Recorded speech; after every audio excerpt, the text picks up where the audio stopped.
The Sphinx is a mythological creature that featured in Greek, Egyptian and Persian legend, and today it's the Greek variation of the Sphinx that we're going to examine. The actual physical appearance of the Sphinx differs drastically depending on region, but in Greek mythology it was most often represented as a creature with the upper body of a woman, the lower body of a lioness with the wings of an eagle and a serpent-headed tail.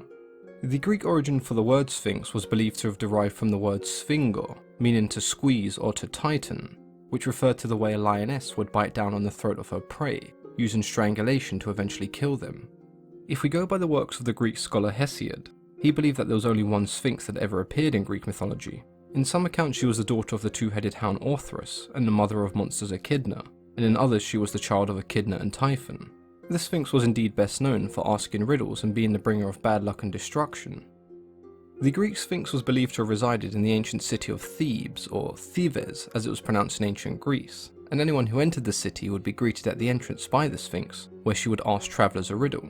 If they answered correctly, she would grant them safe passage, but if they were wrong, passage would be denied, and they would be extremely lucky to even survive the encounter.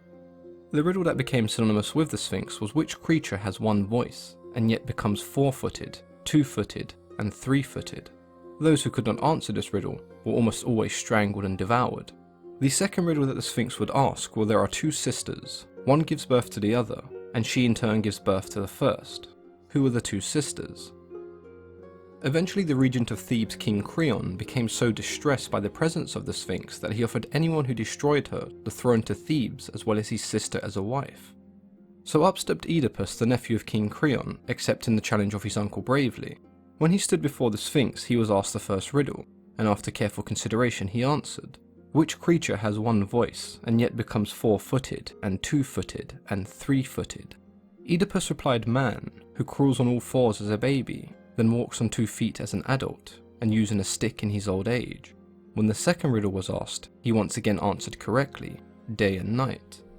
The Sphinx was so distraught that she had been bested twice that she jumped from the rock she stood on and died.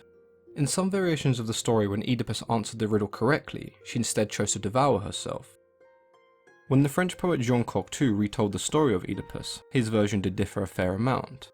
In his version the Sphinx no longer wanted to kill, and therefore told Oedipus the answer to the riddle, knowing that when he answered correctly, she would have to kill herself. This version ends with Oedipus making love to the Sphinx, refusing to thank her for her assistance, and then watching her die. Now if you thought the end to that version is a bit messed up and weird, the original story ends with Oedipus returning to Thebes, becoming the king, and marrying Queen Iacosta, who turns out to be his mother, but that's a story for another time. If you guys enjoyed today's video, and you have any thoughts on Oedipus or the Sphinx, then let me know in the comments below. As always, I've been your host, Mythology and Fiction Explained.